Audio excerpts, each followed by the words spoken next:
دوستو ہم نے پچھلے ویڈیو میں رامائن اور اس زمانے کی بات کی تھی۔ تاریخی حقائق سے معلوم ہوتا ہے کہ رگ وید کے منتر غالباً اسی زمانے میں لکھے گئے اور اس ترتیب میں آئے جس میں وہ آج پائے جاتے ہیں۔ رگ وید جیسا کہ اوپر بیان ہوا ہندوؤں کا سب سے پرانا کتاب ہے۔ اس کے 10,028 منتروں میں سے بعض ایسے ہیں جو 1500 قبل مسیح سے پہلے آرین رشی منی تصنیف کر چکے تھے۔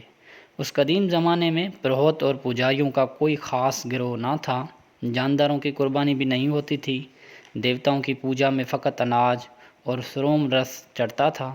لیکن جوں جوں آرین شمالی ہند میں پھیلے اور ملک کے اصلی باشندوں سے میل جول ہوا، ان کا مذہب بھی آہستہ آہستہ بدل گیا۔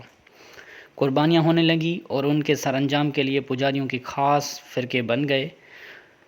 اب وہ نئے وید اور تصنیف ہوئے، ایک یجر وید یعنی یگیا یا قربانیوں کا وید۔ اس میں رگ کی وہ رچائیں دعائیں ہیں جو یگیا کے وقت پجاری دعا کی طور پر پڑھتا تھا، اور رگ وید کے منتر ہیں جو یگیا کے وقت ایک اور فریق کے پجاری گایا کرتے تھے۔ اس کو آرین کی حمد و ثنا کی کتاب ہم کہہ سکتے ہیں۔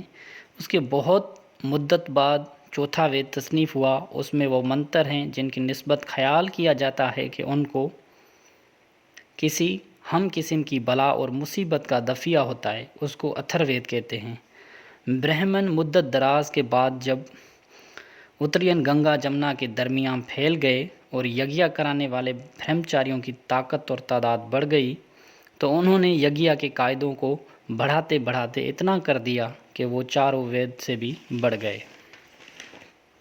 اب انہوں نے ایک وید کے ساتھ ایک نیا حصہ شامل کیا جسے برہمن کہتے ہیں، اور جس میں یگیا کرانے والے پجاریوں کے فرائض تفصیل کے ساتھ درج ہیں۔ رگ وید برہمن میں منتر پڑھنے والے پجاری کی اس امر کی ہدایت ہے کہ وہ کسی قاعدے سے منتر کا تلفظ کرے۔ سام وید برہمن میں منتروں کے گانے متعلق ہدایت ہیں۔ یجر وید میں ان پجاریوں کے فرائض کا بیان ہے جو اپنے ہاتھوں سے یگیا کرتے تھے۔ اتھر وید میں برہمن وید کے منتروں کی ہی تشریح کی گئی ہے۔ ان میں سے بعض برہمن آرین کہلاتے ہیں۔ ان میں ان رشیوں اور منیوں کے دھرم اور فرائض کی تشریح ہے جو گھر بار چھوڑ کر آبادی سے دور بنوں میں آشرم بنا لیتے تھے۔ آرین بھی ویدوں کے نام سے موسوم ہیں، مثلا رگ وید آرین، یجر وید آرین۔ صرف اتنا یاد رکھنا چاہیے، سام وید کے ساتھ کوئی آرین نہیں ہے۔ معلوم ہوتا ہے کہ کچھ عرصے کے بعد زمانہ قدیم کی ہندو قواعد و ضوابط اور طویل ہدایت ناموں عاجز آ گئے۔ اب ان دلوں میں اس قسم سوال پیدا ہونے لگے کہ یہ دنیا جو ہم دیکھتے ہیں کہاں ہے، کیوں بنی ہے، ہم کہاں سے آئے ہیں، ہم کہاں جائیں گے۔ اس قسم کے سوالوں کے جواب آرین رشی کو سوجھے جس نے اپنشدوں میں درج کیے۔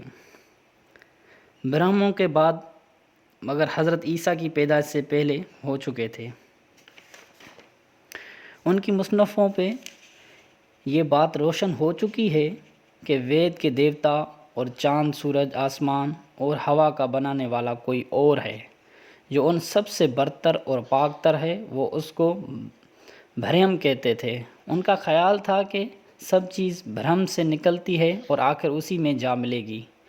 وہ کہتے ہیں جس طرح سمندر کا پانی بادل بن کر آسمان میں اڑتا ہے، زمین پر برستا ہے اور دریاؤں میں بہتا ہوا سمندر میں جا ملتا ہے اور اس میں غائب ہو جاتا ہے، اسی طرح دنیا کی کل موجودات اس ایک برہم پر ممتا ذات اعلیٰ و فاضل سے ظہور میں آئی ہے اور آخر اسی میں واپس ہو جائیں گی۔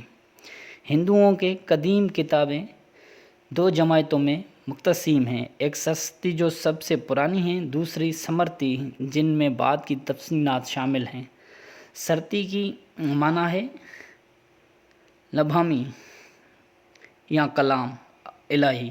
اس میں وید، برہمن، آرین اور اپنشدوں شامل ہیں۔ یہ سب خاص کلام الہی سمجھا جاتا ہے۔ سمرتی کی معنی ہے روایت، جو مسئلہ بعد نسل چلی آئی ہیں۔